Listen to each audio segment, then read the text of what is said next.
rise. This court is now in session.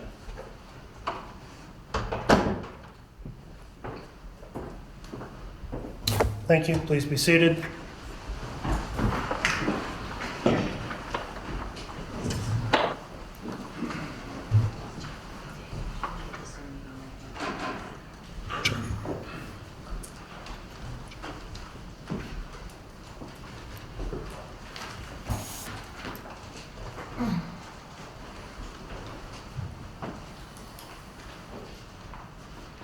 Should I have my speaker on mute for that?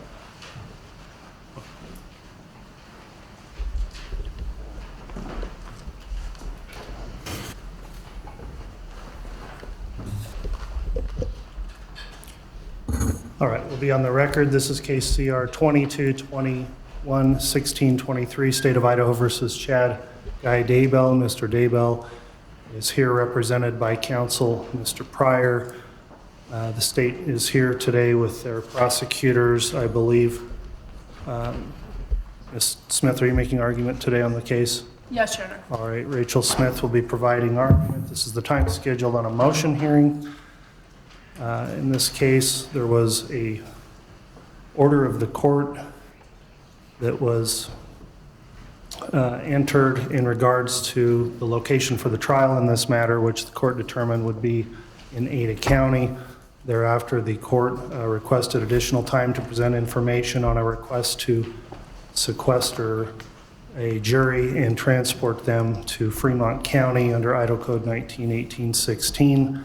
The matter's been set for hearing on multiple occasions and continued and is now scheduled for hearing today. So at this time then, I'll ask the parties if they're ready to proceed. Ms. Smith, are you ready to proceed on your motion? And we'll style this as a motion to reconsider the court's decision. Are you ready to proceed with argument? Yes, Your Honor. All right, Mr. Pryor, are you ready to proceed? Judge, just as a preliminary matter, the state provided me modified numbers as of 7:48 last night by email. Obviously, I didn't get an opportunity to review those. We are ready to proceed, but I want to make a record that at this time, the numbers on the exhibit that were originally provided to me have now been changed, and that new numbers are being presented to this court. And I just want to make clear that I didn't get those until 10 minutes before 8 last night by email, and looked at those this morning. Thank you, Judge. All right, thank you, Mr. Pryor. We'll consider that in the context of the hearing. For those that are in attendance of the hearing today, I'll just note that we did issue an order governing courtroom conduct, and that will be in effect and enforced. So cell phones are to be turned off during these proceedings. If we hear a cell phone go off, then expect it to be confiscated pursuant to the court's order. We just needed to have that to maintain order in the court as we've transitioned from being remote on Zoom hearings, going back to in-person live hearings. I've just noticed a pattern of cell phones going off in courtroom proceedings, which I've experienced as late as yesterday during court proceedings. And so in order to maintain order, we found it necessary to have that restriction in place, and I appreciate everyone in complying with that. So at this time, we'll also advise those people that are here in the hearing that when the hearing is concluded, please remain seated until Mr. Daybell, the defendant's been escorted at the direction of the bailiffs in charge of the courtroom, and don't leave the courtroom until you're advised by courthouse security here to do so. So at this time then, Ms. Smith, if you're ready to present argument in support of your motion, you can do so. You can either start with an opening statement if you'd like, or you may proceed with the calling of witnesses. Thank you, Your Honor. As a brief matter, the state would just outline what we expect the evidence in the state's argument to be. As a preliminary matter, thank you for the opportunity to allow the state to present the economic impact on Fremont and Madison County for a change of venue in Ada County. The statute under Idaho Code 19-18-16, the court is allowed, and I know the court's well aware, that you are allowed to consider whether it's more economical to transport the jury to the county of origin than to try the entire case in Ada. And the state today is going to present 4 witnesses to you, which give you information that allows you to consider transporting the jury from Ada to Fremont County. We recognize and respect that the court has already established one part of Idaho Code 19-1816, which the court has found that a fair jury cannot be found in Fremont County. While the state respectfully disagrees, we understand the court's position. We are asking you now then to balance the interest of the defendant in a fair trial, and you've done that. You've decided that a jury in Ada would be better equipped to hear and consider the evidence. Now we're asking you to balance the state's interest in a proceeding with fiscal responsibility, to proceed with the opportunity to have the case in the jurisdiction where the crimes occur. And the state's position is the defendant picked venue when the bodies were hidden on his property and when he killed Tammy Daybell. And because of that, the case should be tried in that jurisdiction. You will hear from the people responsible for trying the case here, for helping the court administer justice, that they believe they can accomplish both the goal of giving the defendant a fair trial and allowing the citizens of Fremont access to the cases in their jurisdiction and allow the taxpayers in Fremont and Madison County to save money. You will hear from Abby Mace, the clerk for Fremont County, who is responsible for budgeting for things like the jury sequestration cost, the cost of the court clerk.